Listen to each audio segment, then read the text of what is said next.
प्यारे बच्चों, आज का क्लास बहुत ही ज्यादा इम्पोर्टेंट है उन सभी स्टूडेंट के लिए जो 2025 में बोर्ड एग्जाम देने वाले हैं, क्योंकि आज के क्लास में हम लेके आए हैं आपके लिए क्लास 12th फिजिक्स का 35 मोस्ट वीवीआई ऑब्जेक्टिव क्वेश्चन।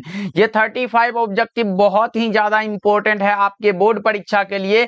तो प्यारे बच्चों, आज के क्लास को आप सभी बिल्कुल ध्यान से देखिएगा और आज के क्लास में दिए जाने वाले सारे प्रश्नों को आप लोग अच्छे से याद भी कर लीजिएगा, क्योंकि इस प्रकार के प्रश्नों के पूछे जाने के चांसेस जो होते हैं वो बहुत ही ज्यादा होते हैं। ओके जी, तो चलिए फिर क्लास को स्टार्ट करते हैं। सारे बच्चे हमारे साथ चैट सेक्शन में आंसर को लगाते चलिएगा, जिससे कि आपको पता चले कि इस 35 ऑब्जेक्टिव में आपको पहले से कितना याद है। ओके, चलिए पहला नंबर सवाल देखिए, ये रहा आपके सामने। इसका राइट आंसर सभी बच्चे बताएंगे चैट सेक्शन में। देखिए पहला नंबर सवाल क्या कह रहा है, निम्नलिखित में कौन मौलिक कण नहीं है, बताओ जी। Which of the following is not a fundamental particle, बताएंगे कौन सा होगा। क्या वो न्यूट्रॉन है, प्रोटॉन है, अल्फा पार्टिकल है या फिर इलेक्ट्रॉन है? कौन सा होगा जो मौलिक कण नहीं है? तो वो हमारा होता है अल्फा कण, जो कि ऑप्शन नंबर सी में दिया गया। बिल्कुल करेक्ट आंसर है। न्यूट्रॉन होता है, प्रोटॉन होता है और इलेक्ट्रॉन होता है, ये फंडामेंटल पार्टिकल होते हैं, लेकिन अल्फा पार्टिकल जो है ये फंडामेंटल पार्टिकल नहीं है। इसलिए ऑप्शन नंबर सी, जितने भी बच्चे लगा रहे हो उसका सही जवाब हो जाएगा। सारे बच्चे क्लास को लास्ट तक देखेंगे। चलिए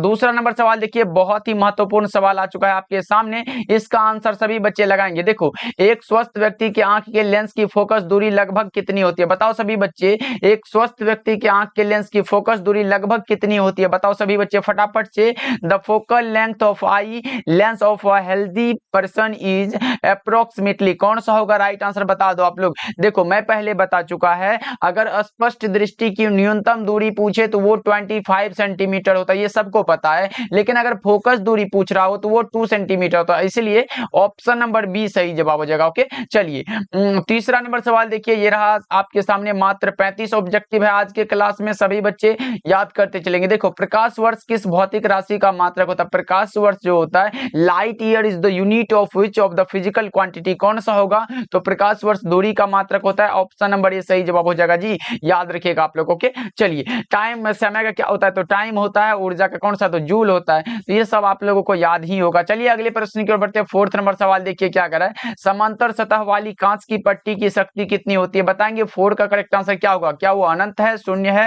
1 है या फिर 100 सेंटीमीटर है? क्या होगा सही जवाब? 4 का करेक्ट आंसर बता दो सभी बच्चा पार्टी। तो ये शून्य होता है। क्या शून्य होता है? Option number B right answer हो जाएगा, याद रखिएगा आप लोगों के। चलिए पांचवा नंबर सवाल देखिए, ये रहा आपके सामने। पानी का परावैद्युत स्थिरांक कितना होता है? पानी का परावैद्युत स्थिरांक कितना होता है बता दो।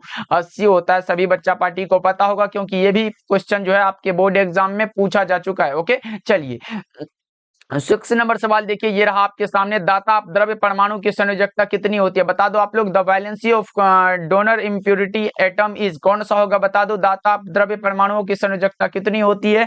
तो वो हमारा हो जाता है कौन सा? 5 होता है। ऑप्शन सी बिल्कुल सही जवाब है बच्चा पार्टी, लगा लो आंसर सी हो जाएगा। ओके, चलिए 7 नंबर सवाल की ओर बढ़ते हैं। और अगर आप लोग हमारे साथ जुड़ के क्लास करना चाहते हो तो डेली 9 बजे और 7 बजे, यानी कि शाम के 7 बजे और कौन सा और 9 बजे क्लास होती है, तो आप हमारे साथ जुड़ सकते हो, बिल्कुल अच्छे तरीके से तैयारी कर सकते हो, वो भी बिल्कुल फ्री में। एक भी पैसा कहीं पे आपको देने की जरूरत नहीं है, बस आप हमारे साथ जुड़ के तैयारी कर सकते हो। देखो, हीरा का अपवर्तनांक कितना होता है? तो 2.42 होता है। और भी एक चीज याद रखिएगा कि हीरा का अपवर्तनांक जो होता है वो सभी पदार्थों के अपवर्तनांक से अधिक होता है, इसको भी आप लोग याद रखना। ओके, चलिए 8 नंबर सवाल की ओर बढ़ते। ये रहा आपके सामने 8 नंबर सवाल। प्रकाश का वेग महत्तम होता है, महत्तम मतलब सबसे ज्यादा किस में होता है? तो वो निर्वात में होता है। Option number D right answer है। ओके, चलिए 9 नंबर सवाल को देखिए, ये रहा आपके सामने। अपचाई ट्रांसफार्मर में कौन सी राशि घटती है? बता दो आप लोग। अपचाई ट्रांसफार्मर में कौन सी राशि घटती है? धारा, वोल्टेज, शक्ति या फिर आवृत्ति, कौन सा होगा? राइट आंसर बताओ सभी बच्चे। तो 9 का जो करेक्ट आंसर है ना, वो हो जाएगा वोल्टेज। ऑप्शन नंबर कौन सा? तो बी हो जाएगा राइट आंसर। ओके, याद रखिएगा आप लोग। चलिए, ये सारे के सारे क्वेश्चन बैंक से सिलेक्ट किया गया क्वेश्चन है, तो भाई बहुत ही इंपॉर्टेंट है। देखो, विद्युत चुंबकीय तरंगों की प्रकृति कैसी होती है? बता दो आप लोग। विद्युत चुंबकीय तरंगों की प्रकृति कैसी होती है? तो ट्रांसवर्स होती है, सभी बच्चा पार्टी को पता होना चाहिए। ऑप्शन ए सही जवाब हो जाएगा। इसका पीडीएफ जो है व्हाट्सएप चैनल में आप लोगों को दे दिया जाएगा, तो इसमें घबराने की बात नहीं है। ओके, चलिए 11 नंबर सवाल देखिए क्या कह रहा है, निकट दृष्टि दोष को दूर करने के लिए व्यवहार किया गया लेंस कौन सा होता है। निकट दृष्टि दोष को दूर करने के लिए व्यवहार किया गया लेंस कौन सा होता है, अवतल ही होता है। ऑप्शन नंबर ए में दे दिया गया, बिल्कुल राइट आंसर हो जाएगा, याद रखिएगा। उत्तल तो भाई दूर के लिए होता है। चलिए 12 नंबर सवाल देखिए, इलेक्ट्रॉन वोल्ट इकाई होता है, किसका होता है। इलेक्ट्रॉन वोल्ट जो है वो किसका इकाई होता है। इलेक्ट्रॉन वोल्ट जिसको हम लोग ईवी द्वारा डिनोट करते हैं, इलेक्ट्रॉन वोल्ट जो इकाई होता है वो होता है किसका, तो ऊर्जा का होता है। ऑप्शन सी बिल्कुल करेक्ट आंसर हो जाएगा। आवेश का कौन सा होता है, तो कूलम्ब होता है। आपको भी पता है विभवांतर का कौन सा होता है, तो विभवांतर का वोल्ट होता है। और धारा का क्या होता है, तो एम्पियर, एम्पियर होता है। इसको भी आप लोग याद रखना। चलिए 13 नंबर सवाल देखिए क्या कर रहा है, आवेश का विमा क्या होता है। तो आप लोगों ने एक फॉर्मूला पढ़ा है कि आई बराबर जो फॉर्मूला होता है वो होता है क्यू बटा में टी होता है। तो हमको निकालना क्या है, आवेश मतलब चार्ज, यानी कि क्यू को निकालना है। तो क्यू को ऐसे कोना कोनी गुना कर लो, क्यू बराबर जो फॉर्मूला है वो हो जाएगा I T.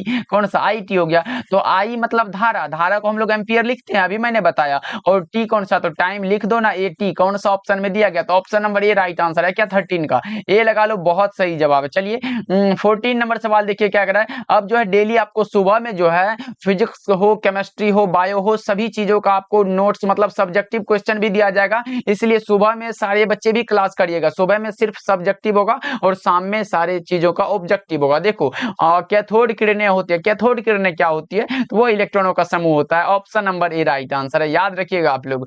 Cathode rays are electron. चलिए 15 नंबर सवाल देखिए क्या कर रहा है, लोहा, अरे भैया कहाँ चला गया, हाँ लोहा होता है, बता दो लोहा क्या होता है। तो लोहा तो लोह चुंबकीय ही होगा, जिसका संकेत कौन सा, तो एफ ही होता है लोहा का। चलिए 16 नंबर सवाल देखिए क्या कह रहा है, ये रहा आपके सामने 20 सेंटीमीटर फोकस दूरी वाला, कितना है, तो 20 सेंटीमीटर फोकस दूरी है, थोड़ा सा नीचे कर दिया जाए। चलो अब बताओ 20 सेंटीमीटर फोकस दूरी वाले उत्तल लेंस की क्षमता डायोप्टर में क्या होती है। यहाँ किस में दिया गया है, तो सेंटीमीटर में। यहाँ देखो सेंटीमीटर में दिया गया है, तो दो फॉर्मूला होता है, एक होता है P बराबर 1 बटा में F, और दूसरा होता है P बराबर यानी कि पावर बराबर में 100 बटा में F। अब सोचोगे सर ये एक ही P है और दोनों का अलग अलग फॉर्मूला निकल रहा है, तो ये कैसे है। देखो यहाँ कुछ कंडीशंस लगे हुए हैं। अगर ये सेंटीमीटर दिया हुआ हो, P बराबर 1 बाय F इसीलिए है। अगर चीजें मीटर में दिया गया हो, जैसे यहाँ मीटर में होता तो ये फॉर्मूला यूज करते, और अगर यहाँ सेंटीमीटर में दिया गया तो ये फॉर्मूला को हम लोग यूज करेंगे।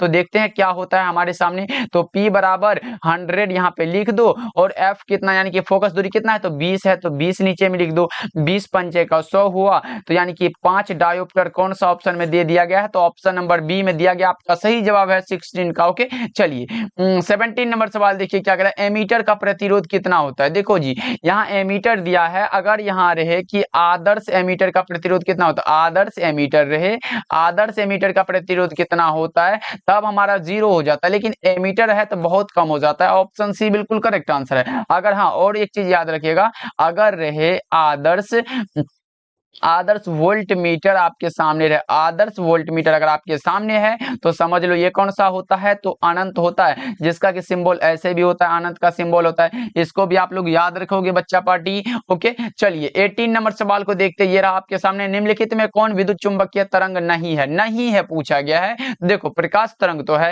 एक्स किरण भी है और अवरक्त किरण भी है, लेकिन ध्वनि तरंग कहां से आ गया भाई, ये जो है विद्युत चुंबकीय तरंग नहीं है। ऑप्शन नंबर सी बिल्कुल सही जवाब है। चलिए 19 नंबर सवाल देखिए क्या कर रहा है, निम्नलिखित में किस राशि का मात्रक V बटा में या M यानी कि वोल्ट प्रति मीटर होता है, किस राशि का मात्रक होगा, तो यह होता है विद्युतीय क्षेत्र का। ऑप्शन डी बिल्कुल सही जवाब है। 19 का डी जितने भी बच्चे लगा रहे हो उसका सही जवाब हो जाएगा। 20 नंबर सवाल को देखिए, ये रहा आपके सामने, इसका सही जवाब बताओ सभी बच्चे। पी टाइप अर्धचालक में मुख्य धारावाहक क्या होते हैं, पी टाइप के लिए पूछा गया है, यानी कि पी टाइप कहने का अर्थ क्या होता है, तो पॉजिटिव टाइप। पॉजिटिव टाइप के लिए अगर पूछे तो पॉजिटिव मतलब कलश होता है, जिसको हम लोग छिद्र बोलते हैं, इंग्लिश में क्या बोलते हैं, तो होल भी बोलते हैं, और इसको हाँ एक चीज और बोला जाता है, वीबर भी बोला जाता है। अगर ये सारे चीजें रहे तो आप टिक करके चले आओगे तो गलत नहीं होगा। ओके चलिए 21 नंबर सवाल को देखिए, ये रहा आपके सामने, नमन कोण का मान उत्तरी ध्रुव से विषुवत रेखा की ओर जाने पर क्या होता है। नमन कोण का मान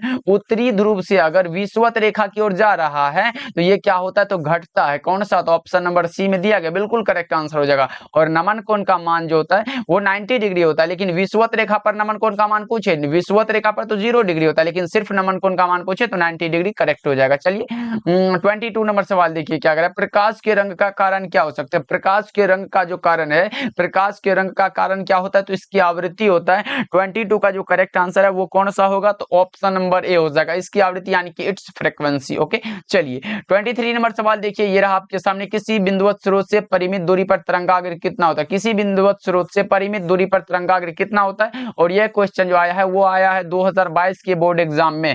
तो बताओ 23 का करेक्ट आंसर क्या होगा, तो यह होता है गोलाकार होता है। ऑप्शन नंबर कौन सा हो जाएगा, तो ए बिल्कुल करेक्ट आंसर है, गोलाकार हो जाता है। ओके चलिए 24 नंबर सवाल देखिए, ये रहा आपके सामने, आवेश के पृष्ठ घनत्व का क्या मात्रक होता है। आवेश के पृष्ठ घनत्व का मात्रक बता दो आप लोग फटाफट से, आवेश के पृष्ठ घनत्व का मात्रक क्या होता है। 24 का करेक्ट आंसर बताओ। तो सिग्मा बराबर फॉर्मूला पढ़े हो कि नहीं, एक बार बता दो सिग्मा बराबर क्या होता है। तो सिग्मा बराबर जो फॉर्मूला होता है वो क्या होता है, क्यू बटा में कौन सा होता है, बता दो फटाफट से, एक बार सभी बच्चे एक बार बता दो।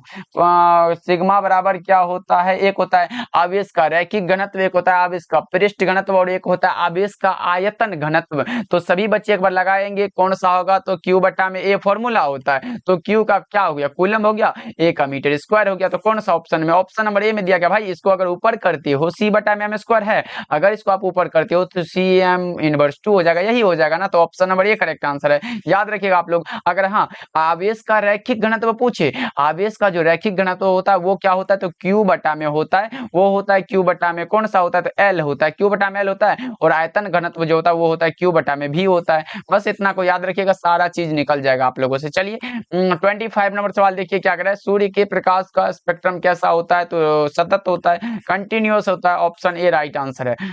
26 नंबर सवाल देखिए क्या कर रहे हैं, निम्नलिखित में किसका अपवर्तनांक सबसे अधिक होता है। अपवर्तनांक पूछा गया सबसे अधिक, और बच्चा पार्टी अगर आप ध्यान से देखते हो तो ये पहले ही मैं बता चुका हूं कि हीरा का अपवर्तनांक जो होता है वो सभी पदार्थों के अपवर्तनांक से अधिक होता है। अब पूछोगे सर कितना होता है, तो बस इतना लिख लो ना, 2.42 होता है, ये अभी मैंने बताया। तो ऑप्शन नंबर डी लगा सकते हो, करेक्ट हो जाएगा। चलिए 27 नंबर सवाल देखिए, ताप बढ़ने से अर्धचालक का विशिष्ट प्रतिरोध क्या होता है। ताप को बढ़ाने से अर्धचालक का विशिष्ट प्रतिरोध क्या होता है, बढ़ता है, घटता है, अपरिवर्तित रहता है, या फिर शून्य हो जाता है। 27 का सभी बच्चे लगाएंगे करेक्ट आंसर। तो ये क्या होता है, तो इंक्रीज डिक्रीज होता है। Option number B right answer है। ओके चलिए 28 नंबर सवाल देखिए क्या कह रहा है, पृथ्वी के चुंबकीय ध्रुव पर नमन कोण का मान कितना होता है। पृथ्वी के चुंबकीय ध्रुव पर नमन कोण का मान कितना होता है, तो बिल्कुल लगाओ बच्चा पार्टी, क्या लगा रहे हो, इसका राइट आंसर चुंबकीय ध्रुव पर नमन कोण का मान 90 डिग्री है। अगर विषुवत रेखा पर पूछे तो कितना होगा, 0 डिग्री, पहले ही बता चुका। चलिए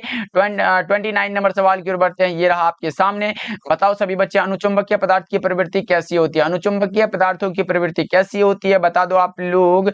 paramagnetic material has tendency to, कौन सा होगा, तो अनुचुंबकीय पदार्थों की जो प्रवृत्ति होती है वो होती है स्थिर, यानी कि कांस्टेंट होता है। चलिए 30 नंबर सवाल को देखते हैं, जब किसी वस्तु को आवेशित किया जाता है, ये तो मोस्ट वीवीआई है, यानी कि आप लिख सकते हो कि MVVI लिख लो, तो इसमें कोई हर्ज नहीं है। देखो जब किसी वस्तु को आवेशित करते हैं, चाहे वो प्लस में हो यानी कि पॉजिटिव हो या फिर नेगेटिव हो, तो उसका द्रव्यमान क्या होगा, तो बढ़ेगा और घटेगा। Option number D correct answer है, ऑब्वियस सी बात है, ऑप्शन नंबर डी सही जवाब है भाई। और आवेश संरक्षण का सिद्धांत भी बहुत इंपॉर्टेंट है 2 नंबर और 5 नंबर के लिए, इसको भी आप लोग याद कर लेना। देखो फ्लक्स का अर्थ क्या होता है, फ्लक्स का अर्थ क्या होता है, फ्लक्स मतलब F होता है, A होता है और X होता है। इसका पूछा गया फुल फॉर्म क्या होता है, तो फैक्सीमाइल टेलीग्राफी होता है। Facsimile telegraphy is the correct answer, option B सही जवाब हो जाएगा। 31 का B is the correct answer, याद रखोगे सभी बच्चे, बहुत ही इंपॉर्टेंट है। ओके फैक्सीमाइल टेलीग्राफी यहाँ पे दिया गया। चलिए 32 नंबर सवाल देखिए क्या कर रहा है, नाभिकीय अभिक्रिया में संरक्षित भौतिक राशियां हैं। नाभिकीय अभिक्रिया में कौन सी भौतिक राशि है जो संरक्षित होती है, बता दो आप लोग। नाभिकीय अभिक्रिया में कौन सी भौतिक राशि है जो संरक्षित होती है, क्या वो कुल आवेश है, रेखीय संवेग है, कोणीय संवेग है, या इनमें सभी, तो ये सारे के सारे संरक्षित होते हैं। ऑप्शन नंबर डी बिल्कुल सही जवाब हो जाएगा 32 का। ओके चलिए 33 नंबर सवाल देखिए, प्रकाश तंतु संचार निम्न में से किस घटना पर आधारित है। बहुत इंपॉर्टेंट है बच्चा पार्टी, याद रखिएगा। प्रकाश तंतु संचार जो होता है ये टोटल इंटरनल रिफ्लेक्शन के सिद्धांत पर कार्य करता है, इसलिए करेक्ट आंसर ऑप्शन नंबर ए कह सकते हो आप लोग। बहुत ही अच्छा क्वेश्चन है। ओके चलिए और इंग्लिश मीडियम के लिए भी यहाँ नीचे में दिया गया, वो देख लेंगे। चलिए अगले प्रश्न की ओर बढ़ते हैं। 34 नंबर सवाल देखिए क्या कह रहा है, एक संयुक्त सूक्ष्मदर्शी के अभिदृश्यक लेंस से बना हुआ प्रतिबिंब कैसा होता है। एक संयुक्त सूक्ष्मदर्शी यानी कि कंपाउंड राउंड माइक्रोस्कोप यहाँ पे दिया गया है। तो इससे बनने वाला अभिदृश्यक लेंस से प्रतिबिंब कैसा बनता है बताओ। 34 का करेक्ट आंसर क्या लगाओगे आप लोग? सी लगा रहे हो, बहुत अच्छा। वास्तविक और बड़ा होता है, ऑप्शन सी लगा लो। ओके चलिए 35 नंबर सवाल देखिए और इस क्लास का लास्ट सवाल है। देखो विद्युत हीटर में जिस तत्व का व्यवहार किया जाता है वो कौन सा होता है? विद्युत हीटर में हम लोग किस तत्व का व्यवहार करते हैं? तो बता दो 35 का। सर डी में लगा दीजिए, correct answer nichrome is the correct answer of this question. Nichrome का यूज करते हैं हम लोग। ओके तो चलिए बच्चा पार्टी, आज हम लोगों ने किया 35 ऑब्जेक्टिव जो आपके बोर्ड परीक्षा के लिए बहुत ही ज्यादा इंपॉर्टेंट होते हैं। तो भाई आज के क्लास को तो भाई एकदम क्लास को लाइक जरूर करना। देखो यहाँ पे कुछ नोटिस भी दिया गया आप लोगों के लिए, इसको तो पढ़ना जरूरी है। आपका अपना प्यारा सा यूट्यूब चैनल है, फ्री में सब कुछ देने वाला, कंटेंट प्रोवाइड करने वाला चैनल विद्या आनंद है। तो इसको लाइक जरूर करना। चैनल पे पहली बार जुड़े हो तो सब्सक्राइब करना। देखो क्लास को लाइक कर दीजिएगा और प्यारा सा कमेंट करिएगा कि आज का क्लास आपको कैसा लगा। अपने दोस्तों के पास भी शेयर करिएगा। ओके चलिए फिर मिलते हैं अगले क्लास में। सारे बच्चे इन सारे प्रश्नों को जरूर याद करके रखिएगा। ओके फिर कल जो है अगले क्वेश्चंस के साथ मिलेंगे। सारे प्रश्नों को जरूर याद करना। ओके मिलते हैं।